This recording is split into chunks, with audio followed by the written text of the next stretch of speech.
Welcome to TFI Global. Today we're breaking down one of the boldest diplomatic moves in recent memory, India's masterclass in energy diplomacy, the so-called Venezuelan and Iranian trap, and why the US is clashing with New Delhi over Russian oil, and how is India turning the tables. Let's dive in. First, the sparks flew when NATO Secretary General Mark Rutte in a recent interview painted a dramatic picture, saying, Delhi is on the phone with Vladimir Putin in Moscow and Modi is saying, I support you, but explain the strategy because I've been hit with 50% tariffs. Now, President Trump is implementing what he says. What is the tariff implication? That the US tariffs were directly forcing India into backroom talks with Russia.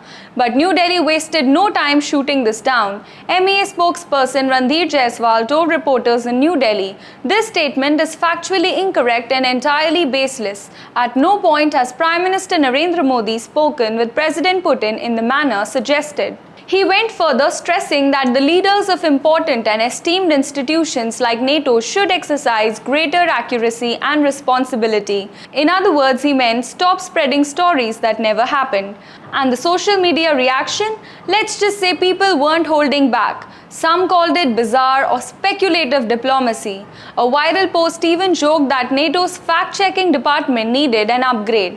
But behind the war of words is serious business, trade and energy security. Since returning to the White House, President Trump revived a crushing 50% tariff strategy aimed squarely at India to stop buying Russian oil.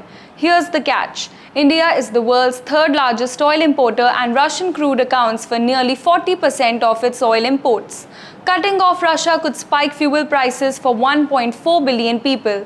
For New Delhi, energy security isn't negotiable. As the MEA bluntly puts it, India's energy imports are meant to ensure predictable and affordable costs for Indian consumers. The US wants India to stop buying Russian oil and switch to American crude, but India is not shifting as the US is not a reliable partner as Russia. Hypothetically, India starts buying American oil, and what if Washington suddenly cuts energy supplies? Relying entirely on the US could compromise India's strategic autonomy. Rather than outright rejecting American oil, New Delhi has taken a clever detour. This is where the so-called Venezuelan and Iranian trap comes in. India has signaled to Washington that we'll consider reducing Russian oil imports, but only if sanctions on Venezuelan and Iranian oil are lifted. Sounds simple, right? Not quite. Lifting these sanctions would undercut global oil prices and Russia's discounts, but politically the US can't do it. The result? India looks cooperative, but in reality, it guarantees Russian imports continue. One of the analysts summed it up perfectly. India isn't stopping, it's just setting traps the US can't spring. Indian experts also point out the hypocrisy. Hungary, a NATO ally, still imports 80% of its oil from Russia and faces no punishment. Meanwhile, India, which has maintained a neutrality on Ukraine, still gets hit with tariffs. For many in Delhi, this feels less like sanctions and more like economic blackmail. India isn't backing down, it's diversifying, buying more from the US, Saudi Arabia and Iraq while keeping Russian imports steady at around 1.5 million barrels per day. Rutte's gaffe might seem minor, but it's a reminder of India's multi-alignment doctrine. Delhi will cooperate with the West on Indo-Pacific security, but it won't compromise on strategic autonomy. As tariffs bite, expect more high-level talks at forums like the G20 summit.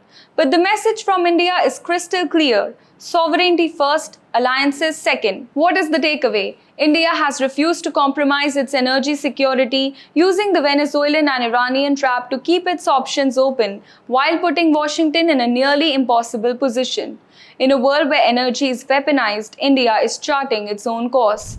As MEA spokesperson Ranveer Jaiswal puts it, New Delhi will continue taking all necessary measures to safeguard its national interests. If you found this breakdown insightful, don't forget to like, share and subscribe for more deep dive analysis on global geopolitics. And tell us in the comments, do you think India is playing its cards right, or is US pressure about to backfire? Thank you.